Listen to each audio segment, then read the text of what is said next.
Hey guys, my name is Ty, and today I wanted to take a look at some of the more secret changes made in the Restore Land update for Dying Light the Beast. Everything from where to find a revived serum to some minor tweaks that overall make a big difference. So let's start off with the fact that there is new dialogue in this update. Well, one single new line when talking to the sheriff, so let's hear it. It's a losing battle trying to kill every single one. Well, I wouldn't be so sure about that.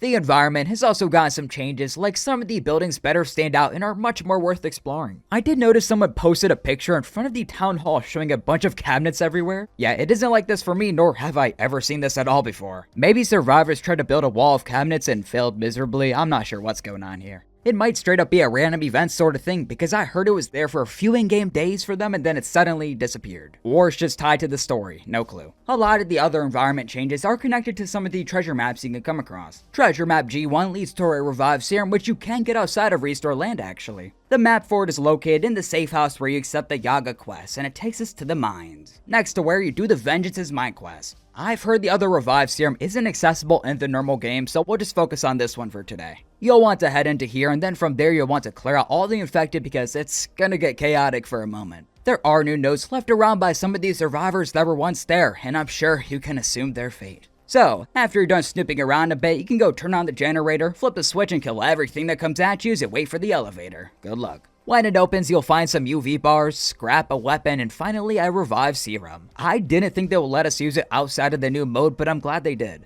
I feel like we didn't get a lot of content in the main mode this time around, but this is a nice addition. There was another interior I saw someone come across that allowed you to restore the power, which unlocks a room to a decent amount of food you could stockpile. Like, as I explore, I am noticing more things here and there that do make the world feel fresh. When they released that new version of Dying Light 2 back then that overhauled it and turned it into the Reloaded edition, they changed a lot of the interiors there too. So it's nice to see them follow a similar path. One of the treasure maps this update adds leads us to a house you weren't able to go in before, which actually doesn't have any notable loot, but there is something very off about this place, something sinister, and you'll notice it soon after you enter.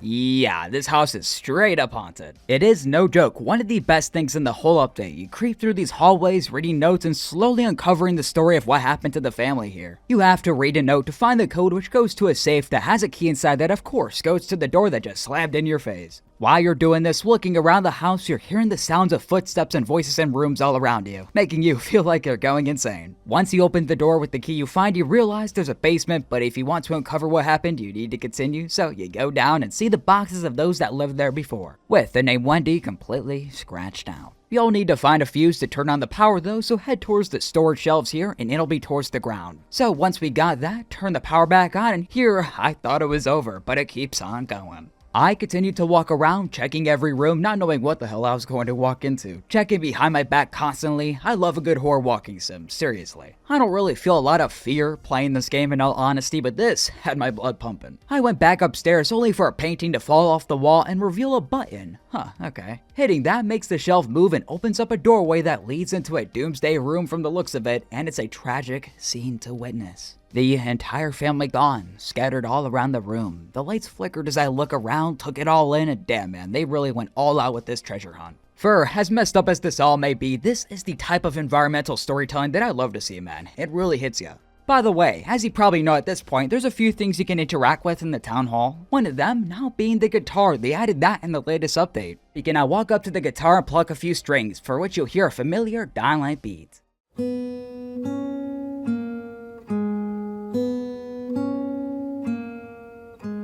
This update also brought along a few finisher changes, small adjustments that make them feel a little bit more impactful. And one of the top comments in my last video was about the new zombie sounds made when you kill them. That isn't the only change in zombie sounds actually, as in the distance you can hear the occasional zombie groan, like a throwback to the first game. In general, there sounds like there is more ambient noises going on, like distant crows calling that you may occasionally hear. Now, from what I've read, zombies at least in Restore Land drop much better loot now, like boosters, food, even explosives. It makes it much more worth stopping to actually check every single body, which is sort of a necessity in one life at least. I've also read that the dodge has changed, and yeah it has, I talked about that in my review. But another small change is you can no longer heal while dodging, so I guess that's the trade-off, right? You can jump around a little farther, but there is that slight restriction there. In the creator brief I was provided by Techland, thank you, it says there are improvements to fights with special infected. And as for the Goon, Charger, Demolisher, Volatiles, those for the most part all felt the same from my experience, but the Banshee, oh boy. I can't count the number of times where I got messed up by one of those, and the missed boss fight does feel a little bit tougher than before. It's much more relentless with its attacks. Like back before, I was able to knock down a majority of its health before it did anything significant. Most of the time it just kinda stood there. But I couldn't just rush into it this time around, that's for sure.